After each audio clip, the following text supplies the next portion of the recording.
Well, hi, everyone. Welcome to the ASN Presidential Address for 2021. My name is Mike Whitlock, and I'm a past president of ASN, and that gives me the pleasure of introducing the current president, who this year is Butch Brodie. I'm very excited about his talk today. I'm just going to give you a little bit of his biography. I'm sure most of you already know about Butch. Butch got his PhD at University of Chicago. He then spent his time touring the Southeast at different faculty positions at Kentucky, Indiana, and then now at University of Virginia, where he's the director of the Mountain Lake Biological Station.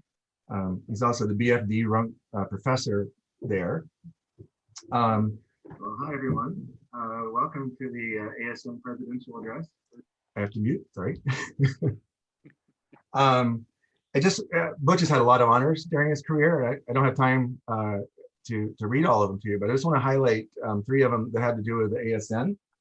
He's basically won all the honors that he could from our society. He got the Young Investigator Prize in 1992. He won the Presidential Award for Best Paper in 2002. And he's won the E.O. Wilson Naturalist Award, which is highly deserved if you know Butch. I didn't know this before seeing the CV, but Butch has also won numerous teaching awards, which is no surprise when you've heard him talk, and you've heard him talk with enthusiasm and knowledge. I think anybody that had him as a teacher would be super lucky. He's been the vice president of SSE as well, and that's a huge role that that we're really grateful to our sister society. Many of us are members there. That requires a lot of work, and he's done a lot for us. And now, of course, he's president of the ASN. And one thing I wanted to highlight about Butch's CV that I had forgotten about, but Butch had a paper in science when he was in high school, which kind of set the stage for the rest of his career. He's lived up to that promise. And I know he's got a lot to say to us today, and I wish I had more time to extol his virtues, but Butch is one of my very favorite scientists. I've known him for a long time. He's really just one of the best, and I'm really glad that we get to hear from him today. So, Butch. All right. Well, thanks, Mike. This won't mean much to any of you who don't know Mike's past as well as mine, but Mike did his dissertation work at the field station that I am currently sitting at. So it's a fun thing. Comes around full circle. So what would this be without a few technical glitches? All right, so I am the president of ASN right now, and one of the best things that presidents get to do is give stuff away.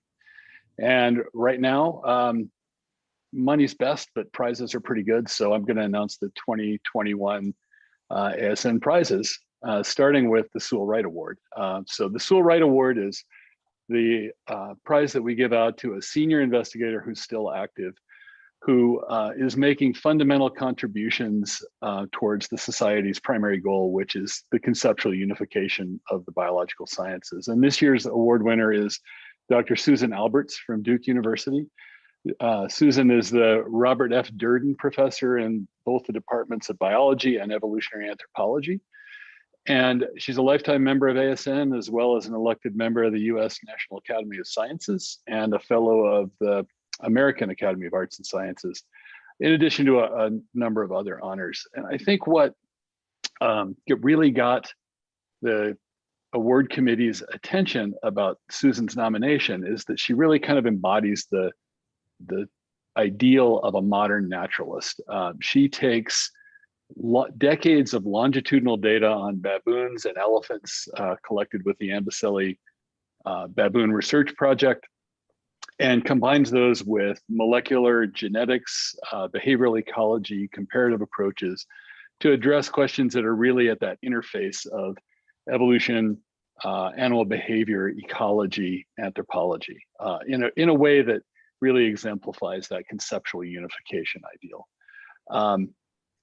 It'd be impossible to go through a list of everything she's done, but when I was thinking back about the things that I was really impressed with about her work, I think she did some of the very first and still very best applications of molecular genetic approaches to field populations of wild vertebrates. she showed with that approach unexpected things like promiscuity in wild primates, inbreeding avoidance, prolonged paternal social care in baboons. She's contributed what I think is still some of the very best evidence of the direct and indirect fitness consequences of social interactions and social bonds. So in female baboons, females with more social bonds have both longer longevity and higher fitness for their offspring. More recently, she's turned her attention to questions in life history and demography, taking comparative data sets from wild primates, including humans, to track the evolutionary history of life history. Right? So she continues to have this enormous effect on the fields of animal behavior and evolutionary anthropology, and is setting the course for some of the most exciting conceptual and empirical work on social behavior and life history. And this is the part where I would invite Susan up to the stage, and we'd give her a lovely plaque, and everyone would clap and applaud. And so I hope you all do that at home, and I hope, Susan, you can telepathically hear that through the interwebs in some sense. So, so congratulations to Susan Alberts, the 2021 Sewell Wright Award winner. The 2021 E.O. Wilson Naturalist Award goes to E. Toby Keers from Vrije Universiteit in Amsterdam. The Wilson Award goes to a mid-career scientist who's made significant contributions to a particular species or group of species or ecosystem that has illuminated key questions in evolutionary biology and also enhanced the appreciation of natural history in general and of that group or system in particular. And Dr. Keers works on what to me seems like the biology of the unseen. So she looks at interactions between plants and their soil symbionts. So things that are going on beneath the surface of the soil that are not accessible to human eyeballs, basic visual observation like most natural history. And has used that to address really big questions in things like why animals cooperate or organisms cooperate or why they don't cooperate. So among her findings, she's shown that nitrogen fixing bacteria can cheat their legume hosts, and the hosts can in turn discriminate among different bacterial species and suffocate the ones that are not paying off appropriately. With mycorrhizal fungi, she's been able to show that the fungi can hoard nutrients and withhold payoffs and discriminate among hosts and manipulate the payoffs that they receive.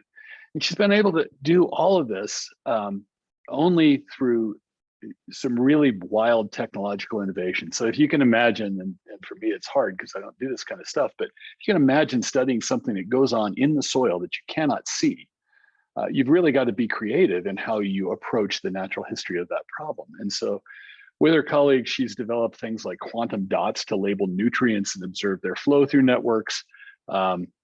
With a team, she's developed even an imaging robot where she can track the networks of symbiotic fungal relationships to tens of root samples at a time and track both the speed and direction of nutrient flows in that complex network. It's really amazing stuff. She's an amazing communicator of science. If you've never seen her TED Talk, look it up. It's a great example of how you bring really heady evolutionary theory about sort of the economic approach to understanding evolution to a general audience with the passion of a natural historian and the wonder of studying something that people really don't generally have an appreciation of. So again, we would bring Dr. Keers up, a lovely plaque. Everybody applaud. We're really proud to be able to present this award, the E.O. Wilson Naturalist Award, to Toby Keers. The Young Investigator Prizes will be announced on Friday. So I'm not going to spend much time on this. This year's recipients include Benton Taylor, James Stroud, Rebecca Batstone, Ken Thompson, and Tess Granger. They will be presenting their work on Friday at 4 p.m. Eastern in a live like this session. Every year, the Young Investigator Awards are some of the very best talks that anybody hears at the meeting. So I encourage you to go check those out on Friday, and we'll say a little bit more about them at that time. The 2021 IDEA Award is presented by all three societies, so ASN, SSC, SSB. And this year it goes to Dr. Adriana Briscoe from UC Irvine. This is the relatively new prize that we've initiated to honor people who are doing great work in inclusiveness, diversity, equity, and access. And this year, as I said, it's going to Dr. Adriana Briscoe for her continued efforts to increase international inclusiveness and recruitment and retention of a diverse set of scientists at all stages of their careers. More will be said about that during the plenary on Friday at 1:30, where you'll be able to hear last year's winners, Scott Edwards and Rich Kleiman, talk about their work. Again, in a live, quasi-live session like this. All right, the Presidential Award is ASN's award for what is nominally the best paper in AmNat, and it's chosen by one person, the president. This year it's me. And it's, I've listened to past presidents talk about this as this incredibly daunting task. And I got to tell you, it is an incredibly daunting task. It's 120 to 150 top heavy science papers, almost 2,000 pages of really great stuff. And picking a best is like, it's not just an apples to oranges. It's like apples to oranges to Texas barbecue to cocktail from Death and Company. It's like there aren't even axes to compare these things on. So they end up being is a paper that is an individual's favorite. It's a great paper that really captures the imagination of someone. And for me this year, that was Philip Erm and Ben Phillips' paper, Evolution Transforms Pushed Waves into Pulled Waves.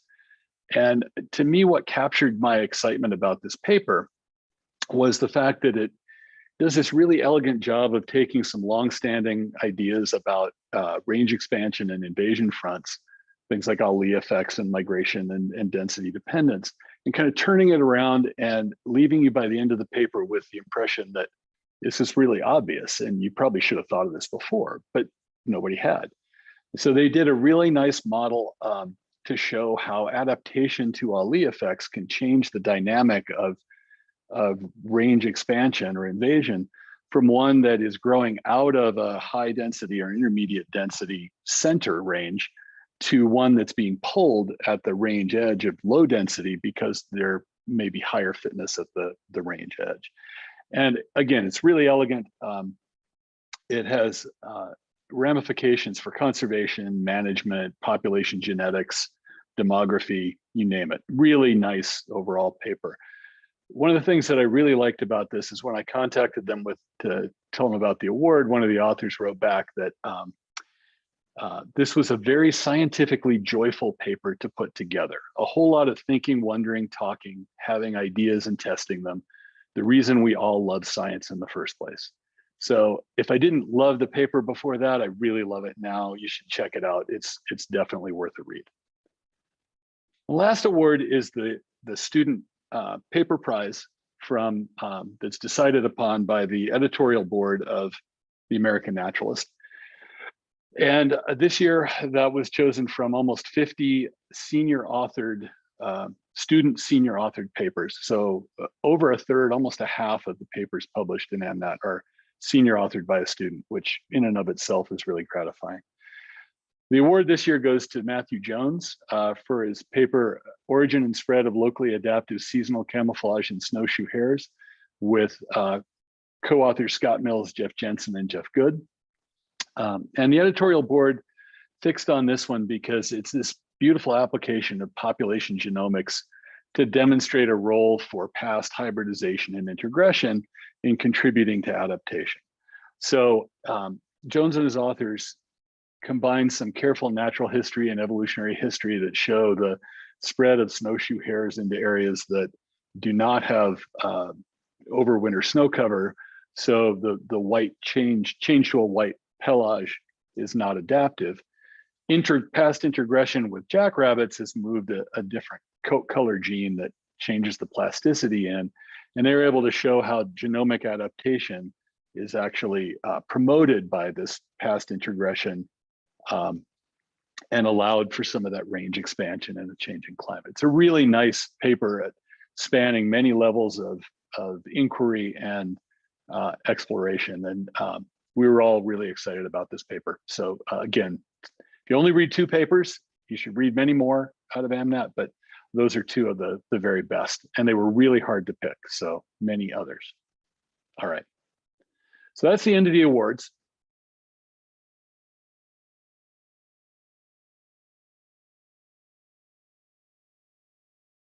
ASN business meeting. This is where we get to tell you all the great things that are going on in the society right now and ways that you can get involved. And we hope that you'll be able to join us at 1:45. So we'll have some questions after this and then jump over to that meeting. So the link will be in the chat at the very beginning that you can pick up. All right. So the presidential address, talk about a daunting task. When you think about what you're going to say to everybody about your society and your science and what you think, I kept reflecting back to a talk that really had a lot of impact on me, and it was Mike Whitlock's presidential address from a couple of years ago. I think the title was The Science of Doubt, and you can check it out. It's still up on YouTube. And it was a really great talk, if for no other reason that it really had me in my lab and people at the field station talking about it for more than a year later, really wrestling with some of the ideas that he presented to us about confidence in our hypothesis testing and our ability to take p-values at face value versus their relationship with things like harking, hypothesizing after the results are known, and p-hacking, the sort of sometimes sloppy ways of manipulating your results till you get a significant result. All of these really stuck with me, and I thought about it for a long time after, because I think I do a lot of that stuff, the harking and the p-hacking in an unintentional way. And so the thought process was really important, and it led me to the talk today, which is the title is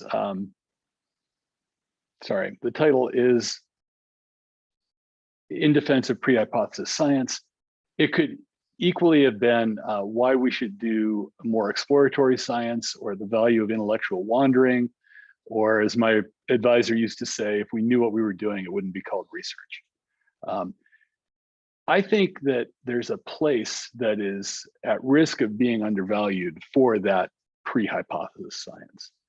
And so coincidentally, a couple weeks ago, my son sends me this meme. It's a text. And he's like, hey, Pop, here's the scientific method. And I cleaned this up for public audience, but here's the scientific method. It's fool around and find out. And I look at it and I think, yeah, that's pretty much the scientific method. What we do when we're doing the scientific method is that exploration phase that generates the new and novel ideas, and then we turn them into hypotheses, and then we test them. And so what I'm going to talk about mostly today is this first phase, the natural history, the intellectual wandering, discovery of brand new concepts and ideas that we then can turn into hypotheses that get into this realm of hypothesis testing, planned experimental design, planned analysis, and inference. And they aren't separate, but I worry that we've got a sea tide that's kind of moving us towards one and a devaluation of the other, and that's what I'd like us to guard against. So the bottom line is that fooling around is in fact the foundation of our fields of evolution and ecology, right? If you go back to Darwin and Wallace, I know this is a well-traveled road, but Darwin got on a boat as a ship's naturalist and went on a planned 3-year voyage. It ended up taking 5 years. Is that because he was increasing his sample size to p-hack? No, it's because he didn't really know what he was doing, and the ship didn't know what it was doing, and things change along the way. But it was all of that discovery of new information that generated through his inductive reasoning, the new ideas that founded most of modern evolution. Wallace, similarly, was into collecting weird things, weird beetles, like a lot of us. Also birds and leps. But it was his travels that led him to things like major discoveries in biogeography and distributions on the globe, and similarly to natural selection as a concept. So I just want to walk through a couple of things that have been important to me and ideas that I am fascinated by, and how that pre-hypothesis phase has been important in developing some of those concepts. So one of them is the idea of these naturalist notebooks. So in the late 1800s, there was kind of a wave where a lot of explorers published their notebooks. And one of the best known is Thomas Belt's The Naturalist in Nicaragua. And if you've been involved with OTS, you've probably seen this book. But if not, check it out. Thomas Belt was a gold miner. He ran gold mines. He moved to Nicaragua and made careful recordings of the things he saw. And one of the things that had a dramatic long-term effect on the field of evolutionary biology and species interactions was his observation of this weird plant with thorns that seemed to always have ants on it. And he described the relationship between acacias and pseudomyrmex, which we now know as one of the best examples of ant-plant mutualisms, right? He described that from observation. He proposed the mutualism as a hypothesis, right down to details like the thorns grow in a way that can be hollowed out by the ants to use as the place where they keep their brood and their colony. And the plants produce nectaries and these little fat protein bombs at the tips of new leaves to attract ants up to the ends as defense, that are now known as Beltian bodies after Thomas Belt, right? So that new idea that is the foundation of all of this mutualism work and countless papers testing out various aspects of mutualism came from somebody fooling around in the woods, or the dry forest in this case, and coming up with a brand new idea. Right? Same is true for mimicry, which has been called the very best example of natural selection in action. Darwin cited mimicry as maybe the thing that really took the idea of natural selection forward and made people believe in it. And it comes from Henry Walter Bates wandering around in the Amazon and looking at butterflies and noticing that some were nasty tasting and others were not, and birds avoided the ones that were perfectly palatable because they look like the ones that are unpalatable. And that, of course, is what we now recognize as Batesian mimicry, but proposed from observation, right? At roughly the same time, Fritz Mueller went to Brazil as well. Slightly different story. He was, turns out, was escaping religious persecution, not the kind you might imagine, but he's a radical atheist and didn't want to have prescribed religious training to be a doctor. So he sets up a commune in Brazil and watches butterflies.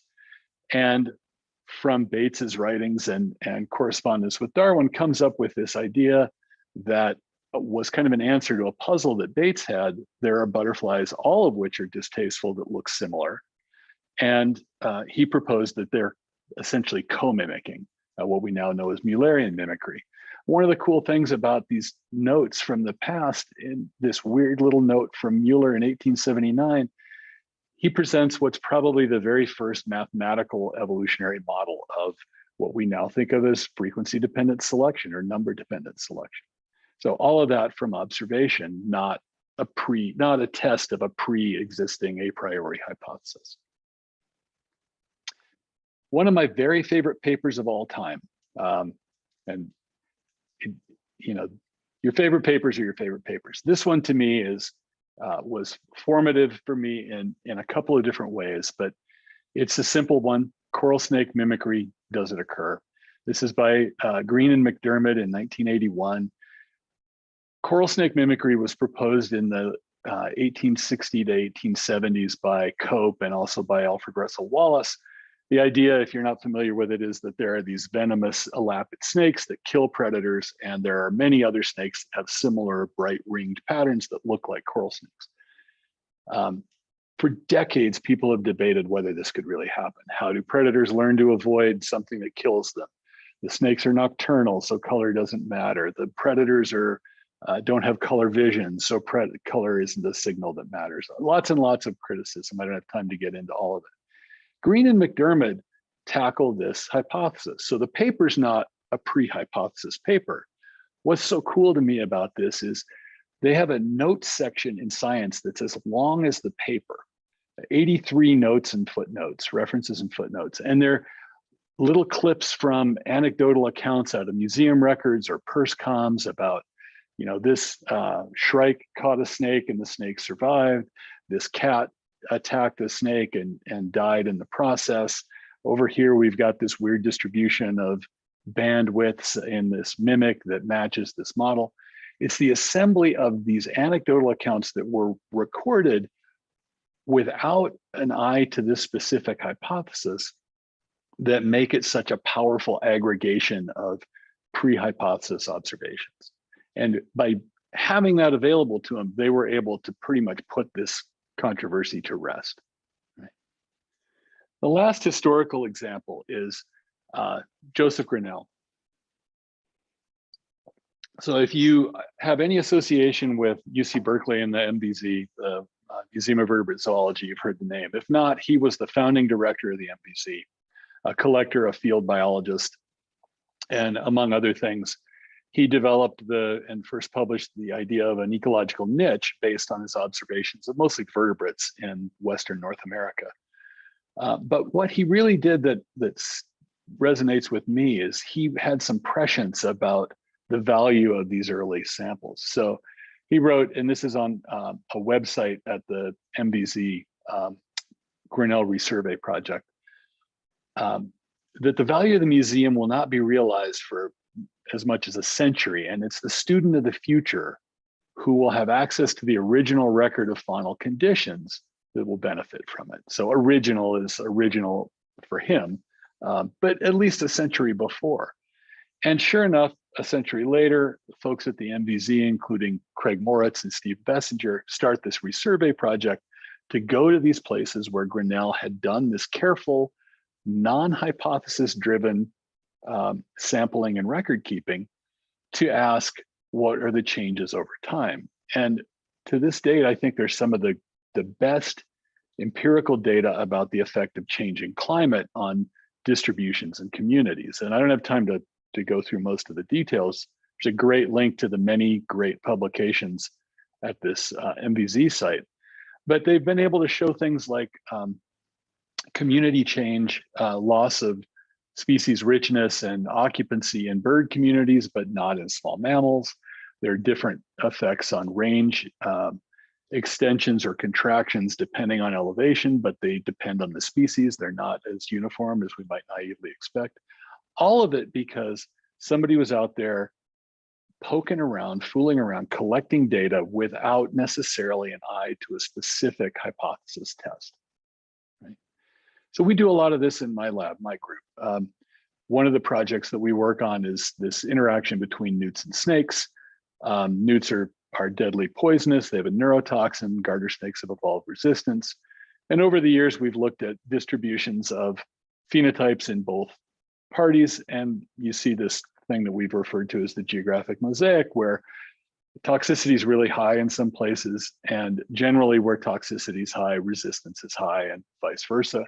And so you get this nice pattern of a rough matching, right? Where predator and prey phenotypes are crudely matched. But as you can see in this plot, there's a lot of variation. Even within the matched levels, we don't have a tight single line, right? There's a lot of variation that's not explained by the interacting species phenotype. So the question is always, what controls that variation? And we don't have a lot of great answers. So for years, people have asked, well, have you looked at climatic variables? And we've said, no, we don't really have a hypothesis about why that should matter.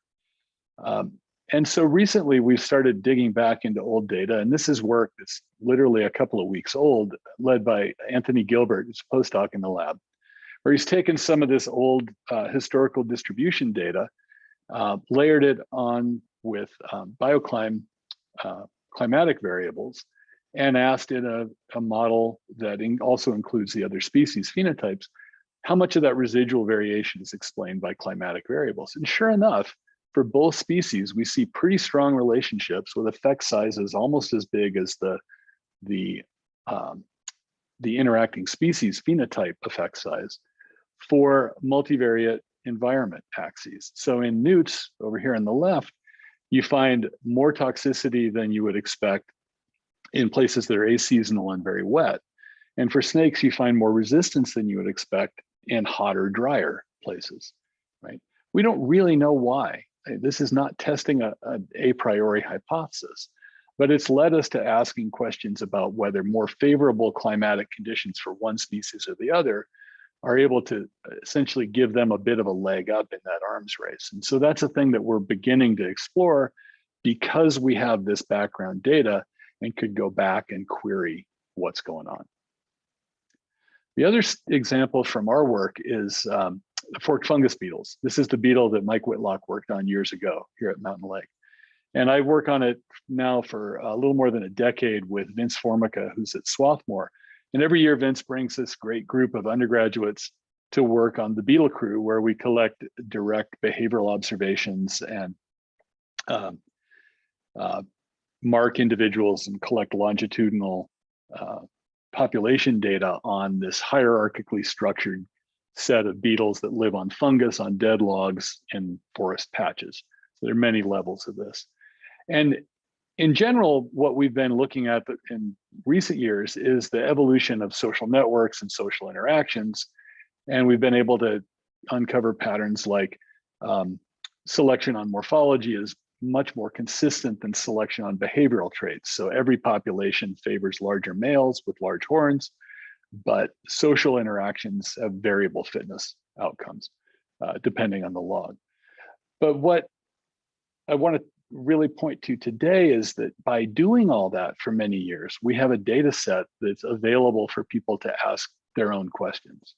And so a couple of years ago, one of the beetle crew undergrads, Vitor dos Anjos, who's now he's starting a PhD program at Princeton this year, came in as part of his summer. He started asking questions about life history. He was interested in aging and senescence, not a thing we'd ever thought about. But sure enough, we had 6 years of really good age data, longitudinal and cross-sectional, and he was able to figure out how to analyze those data, dig back, look at the age structure, and figure out that sure enough, beetles age. They have a higher mortality at older ages. But maybe more exciting to us is that older beetles change their reproductive behavior and reproductive investment. So old beetles, both males and females, court more, males more so than females. They have more insemination, so more successful copulation. You can tell by the posture if their mate guarding and mating was successful. And females lay more eggs when they're older. So all of this fits this model of terminal investment, but we didn't have that hypothesis at the outset. We're not testing terminal investment per se, right? Maybe more exciting to us is that we now have this age structure issue as a potential social axis that could alter patterns of sexual and social selection. So these are questions that we're interested in. And later today, Phoebe Cook, who's a graduate student in the lab, is going to talk about some of her experimental work that addresses exactly this, that was stimulated by Vitor's exploration of these existing data, right? So again, the value of collecting data because they might be valuable. So hopefully these vignettes give you a sense of why I think exploratory, somewhat undirected fooling around is really valuable. It's the foundation of the things that generate brand new hypotheses. If we're always testing a pre-existing hypothesis, we're not really able to generate the really new and novel ones. And I think this is the fodder for new scientists to be able to do a lot of the work that is most exciting. And so you might ask, well, what's the big deal? So to me, I'm worried that we protect that practice of pre-hypothesis science and data collection. And you can look at the examples and say, well, it's happening. It happened in the past. But I'm looking at what is a potential sea change, and I just want to lay down a bit of a cautionary marker, right? So the idea of this pre-registration revolution is something that this is the title of a paper by Brian Nosek and colleagues PNES a couple years ago. Nozick's a psychologist from UVA, coincidentally, who founded the Center for Open Science and the associated open science framework. And the idea of pre-registration goes something like this. There are different models, different formats, and there are different repositories. This, as predicted, is one of those. But the general model is we have some sort of a time-stamped hypothesis that's registered at some repository. There's some version of pre-reported experimental design, statistical model, and a power analysis. And that in some cases, some journals ask for a multi-stage review. So you submit and review, have peer-reviewed your hypothesis and your experimental design and your statistical model. And then if that passes original review, you go on, you collect your data, you come back, you resubmit, you get another round of review, and you are not necessarily guaranteed, but you have expected provisional acceptance if everything works out, regardless of the result. So all this is good. In some journals, publication is now contingent on pre-registration, and other journals have adopted this kind of gold star model of badges of openness, that a paper is published and there's a badge that says pre-registered or pre-reviewed design or open data recorded on a depository, so on. All of this is good. I don't want to leave the impression that I don't think pre-registration is a good thing. I think it's a good thing. I think there are a lot of advantages to it. In fact, there's a very strong case made by Nozick and others, and Mike addressed some of these in his talk a couple of years ago. One of the big advantages of this is that we may be able to identify things that are confirmational post-dictive work, as opposed to those that are predictive. We have an idea, we set up a design and test it. That affects our confidence in p-values. That was one of Mike's major messages a couple of years ago. We know that can guard against this hypothesizing after the results are known, or things like changing your model a little bit because, oh, well, maybe if we add this covariate, maybe we'll reach that magic p-value bar. And it's clear that this approach has increased the publication of null results. That's a positive thing. Even 2 years ago, there was a 2 to 10-fold increase depending on the journal. So how's the revolution going? The evolution revolution? According to the Center for Open Science, about 300 journals right now have pre-registration either as a mechanism or even a requirement of publication. That's mostly right now in psychology and biomedical fields, but it's expanding. You can see this plot from a 2018 Science paper that shows an almost exponential increase in the uptick. And that was 2 years ago. At the same time, there are things like this open science framework, which has attracted about 70 institutional subscribers right now, or sponsors, including R1 universities like UVA.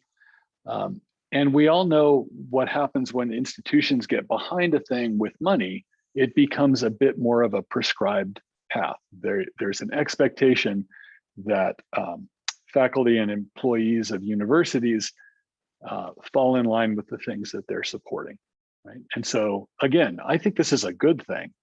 I just don't think it's the only thing, and I worry that's where we're starting to lose focus as a community.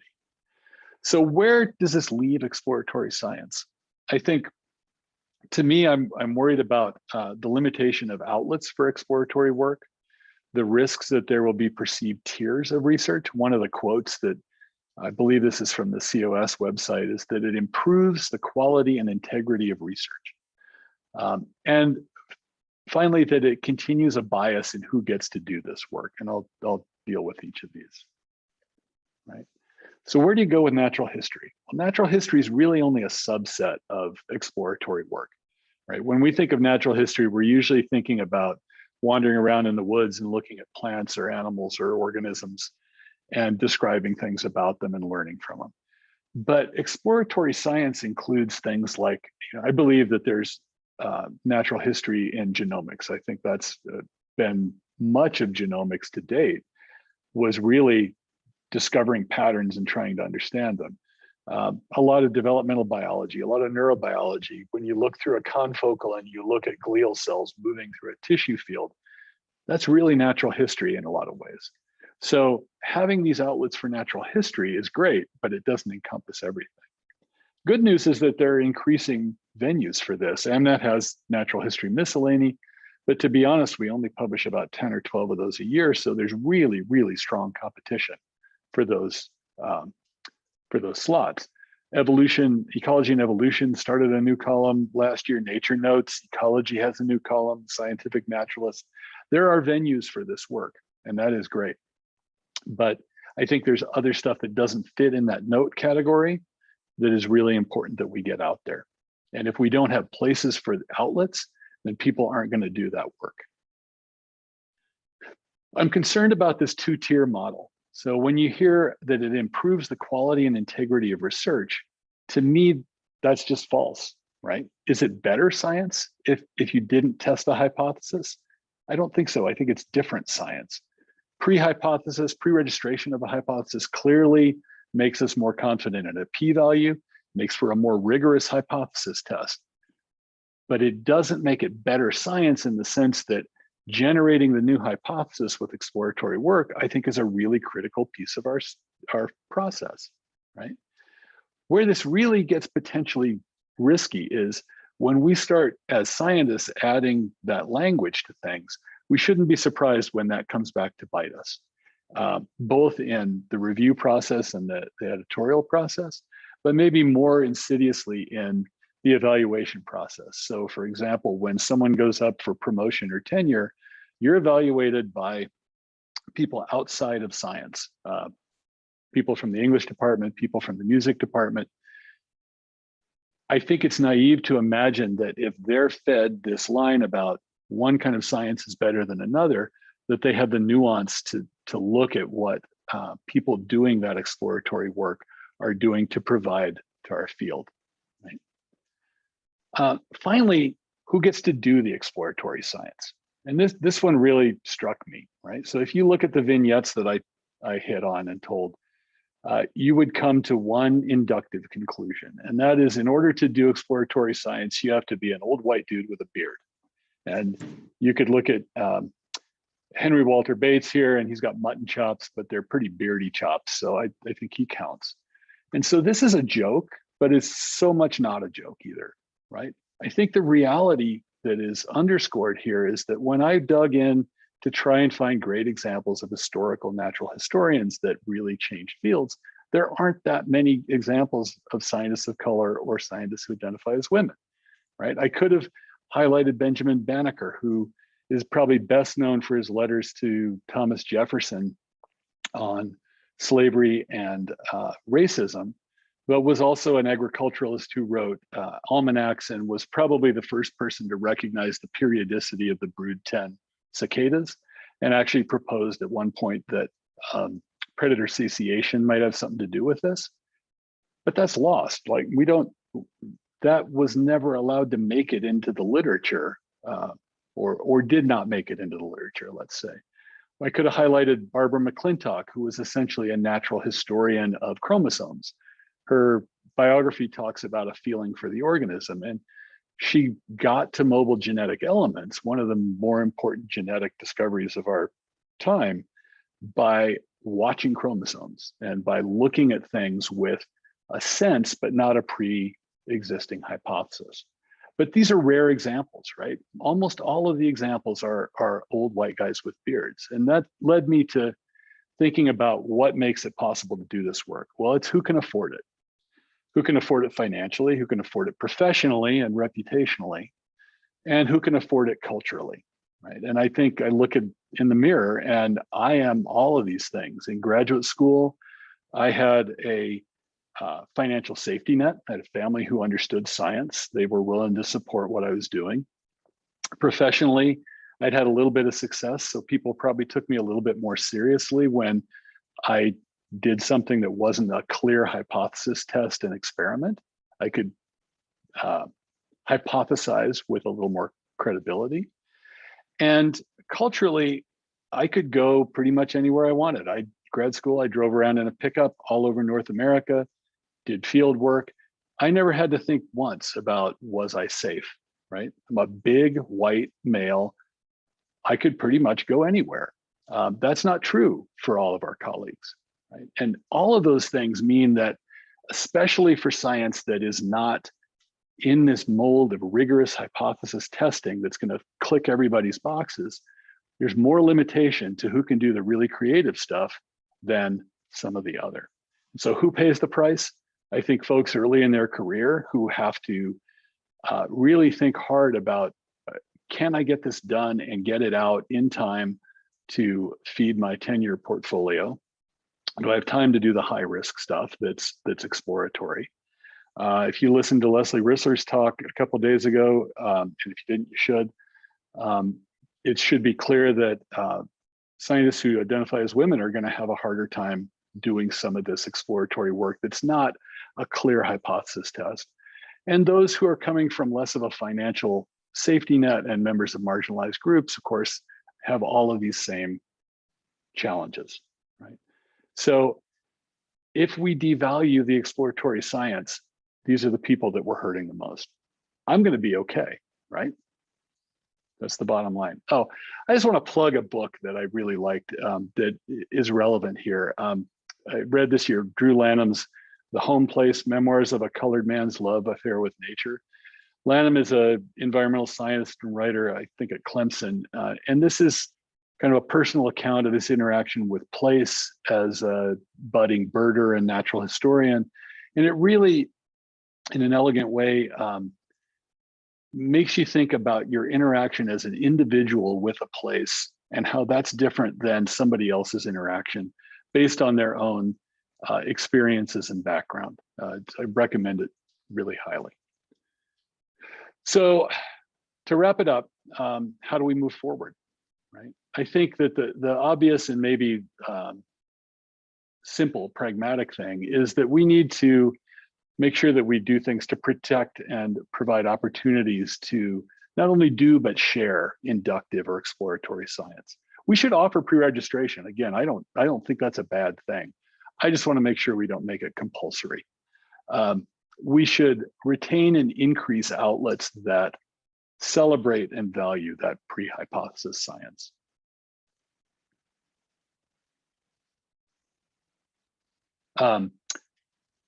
All of this kind of feeds into this notion of recognizing the value of pre-hypothesis science.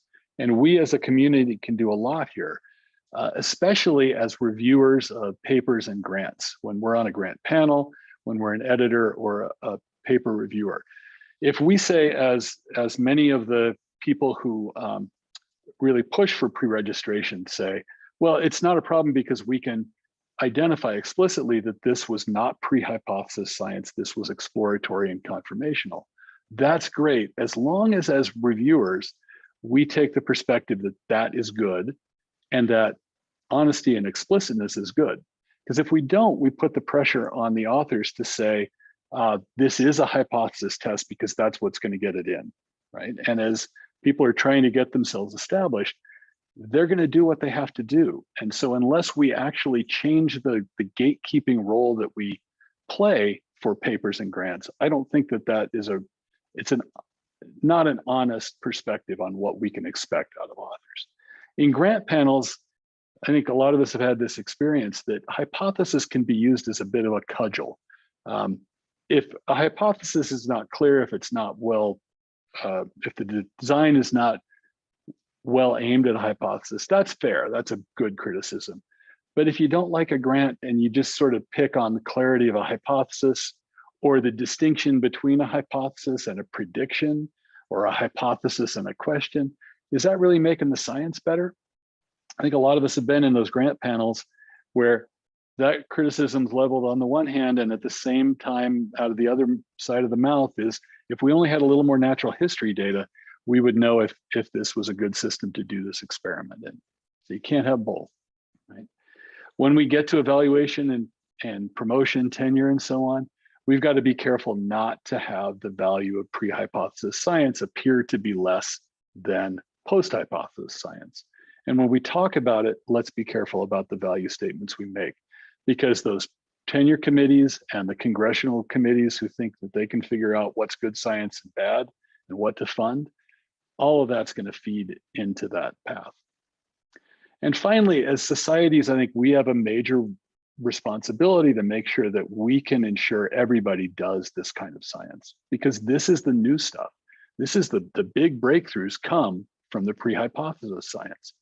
So it starts with doing things like getting everybody access to the early experiences by paying field and lab assistants. We'd all like to do this, but the reality is grant budgets don't always cover it. REUs are great, but we have to have assistants sometimes. Universities should be paying assistants, right? They want us to offer the experience. We can't offer it to everybody because some people have to put food on the table and a roof over their head. And if they have to decide between coming up to a field station and watching Beetles or being paid, it's a pretty clear choice. So we have to be able to figure out what to do about that. We have to reduce the social and cultural experiences that generate some of the barriers that make it easy for me to do the work, but not other people. I was really proud of the societies over the last year, generating some really thoughtful and forceful statements about anti-Black and anti-Asian American and Pacific Islander racism. I was shocked and really horrified at the number of letters that came into councils and said, you guys are out of line. You don't have any role making statements about racism. We're about science. We should restrict our comments to things about science. As societies, I think it's our job to take care of our members and take care of the people who are going to do that work. And if there are members of our societies who can't go into parts of North America and do exploratory science because of the social environment, then absolutely we have a responsibility to make those statements. So I'm proud of what ASN, SSE, and SSB have been doing. And I think we've got a long way to go, but one of the answers to people who level that criticism is absolutely this is our responsibility as scientists. Finally, the idea that we all see the world in the same way is obviously not true. And you can go no further than the sort of wave of women scientists who got into sexual selection a couple decades ago and really changed the way we looked at sexual selection data and made us think about that field very differently. More recently, it's been things like territoriality that we now question the relationship with space because people with different perspectives are coming in and looking at the same thing. And until we figure out how to value all of those diverse perspectives and bring them into the conversation, we're just going to walk the same ditch of the same old hypotheses until we get new input. So that's my rant, I guess. Again, I am not anti-pre-registration. I think it's a great thing. I just find so much value in the freedom of wandering and fooling around that I think this is an important thing to maintain as a path for everyone to do. So that's it. Thanks for listening. Lots of people influence me, but I'm not going to saddle any of them with what I've said. So don't forget the Zoom link is in the chat for the business meeting at 1:45. So we can have a little bit of conversation and then we can move over to that. So thanks. Excellent. Thank you, Butch. Fantastic talk. There's a lot of questions that have appeared in the Q&A, and anybody else who has a question, please put it there and I'll try to get to as many as we can. I'm going to start with one that's a hybrid between my own question and one that Madeline Peters, and I'll let Madeline Peters' question address it. I think that maybe the rapprochement between these two views is that maybe pre-hypothesis work isn't about testing hypotheses. It's still pre-hypothesis. So the challenge comes in interpreting the p-value at the end. And so I'll let Madeline's question, given that there are pros to both exploratory and pre-registration approaches, might we be less likely to ascribe to tiers of research if we move away from frequentist statistics and place less value in p-values? Yeah, I think that's a great idea. And I think it's exactly the point, right? There are two kinds of things going on there. I think as scientists, we tend not to want to separate those things at the line of hypothesis because we're taught that that fool around, find out circle is a circle. But really, it's starting in a place and moving to one spot, generating hypothesis, and then you have the test. If we can come to things that are not as tied to a literal p-value, I do think that we get away from that a little bit. But I think the other part of that is the comment that many people have made, and that I think is true, is if we could be more explicit about, I went and did this thing and I came up with an idea, it looks like this, the data support it. If we could do that and have people really take us seriously, that's awesome. But it does require a bit of a mindset change, I think, in reviewers and editors, because people feel the pressure to fit that model. Yeah. Catherine Rushworth asked, Butch, I love this idea of intellectual wondering and wish the value of this was equally recognized in both our communities and our funding agencies. Without support for exploratory work at our federal agencies and in our professional societies, only a privileged few will be able to intellectually wonder. What do you think we can do about that? This is a question that came, I guess, before you addressed that some, but what do you think we can do about that? So that is the old problem, right? And this is not meant to be a knock necessarily on groups like NSF, where I think the process generally works very well. But a little more freedom in the funding models of the kind of work that we do would free this up, right? Right now, we have, the NSF model has very much been a pre-hypothesis. We're registering when we submit a grant, where we've got a design, we are pressured to develop a design that tests that. Everybody knows that on the side, we're going to be doing some of that exploration, but it is that contrast between people saying, well, if you knew more about the organism, maybe you could refine this a little better. Until we can actually make it possible for people to do that, that's the difficulty, right? I think there may be other funding models that are a little more tied to, I think, like the Canadian system, that's a little bit more tied to the project, to the group, and a little less to the specific question. I think that helps. But not having had experience with it, I'm not sure. I should add that Butch can't see the chat here because he's connected just by a Zoom webinar, yeah. But there's a long list of claps and plus ones and lots of really positive comments about your talk, Butch. So I imagine that there's 1,000 people out here clapping for you because that would have been your real life experience if we were there. Ruth Shaw had a question. Butch, I completely take your point about the importance of exploration. I too have concerns about the heavy emphasis on hypothesis testing, primarily because it pushes us toward yes/no answers. It seems to me there's a third leg or dimension that also deserves explicit attention, and that's estimation. So the quantitative assessment of properties. Would you be willing to comment on this aspect? Yeah, that's interesting. I haven't thought about that explicitly, and I probably should. One of the things that, and my past students and collaborators will know this, I feel like I was beaten up early on about estimation, and I'm thinking now like parameter estimation as a thing that's not particularly appealing to everyone, and I think that's a bit unfair. I think maybe what Ruth is also getting at is estimation of things like effect sizes and how important something is, and I think that is a great way to go. I think though this always comes back in my mind to the sort of reviewer-author interface or editor-author interface. At some point, it feels like we always get back to, well, can you say that something is so? Do I support or reject this hypothesis or this idea? There's an inherent lack of satisfaction, I think, usually in the process when you say, I think this is so, and here's how big the effect is. Well, is that a big effect or not a big effect? Mm-hmm. And I don't know where we come down on that line. I think that's tough. Maybe I'll take the moderator privilege here and just ask you a follow-up on that. So would you be happy if studies that were viewed as pre-hypothesis, the kind of studies that you're talking about, if those limited themselves to estimation and confidence intervals and didn't use p-values, I think that would solve a lot of the issues that we're both talking about. Yeah, I think that's absolutely a path.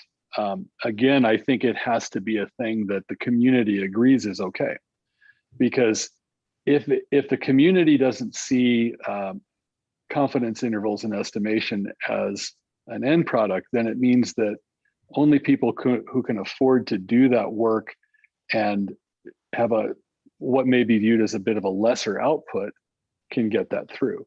If the pressure is still on, did I have an answer or not, yes or no, then people are going to be pushed to presenting their work in that sense. And that's where I come down on this gatekeeper notion, that I think the more we play that role as gatekeeper, I mean, this has been shown in education in so many different directions or situations, the more gatekeepery we are, the more we do to suppress the diversity of the community that participates. And I think that could also be manifest in publication. Not that we shouldn't, there is a role for gatekeeping, right? Like, that's the review process. We need to do some of that. I think we should look hard about how we do it. So I invite people, there's a couple more questions still in the Q&A here, but I invite people to add more if you like.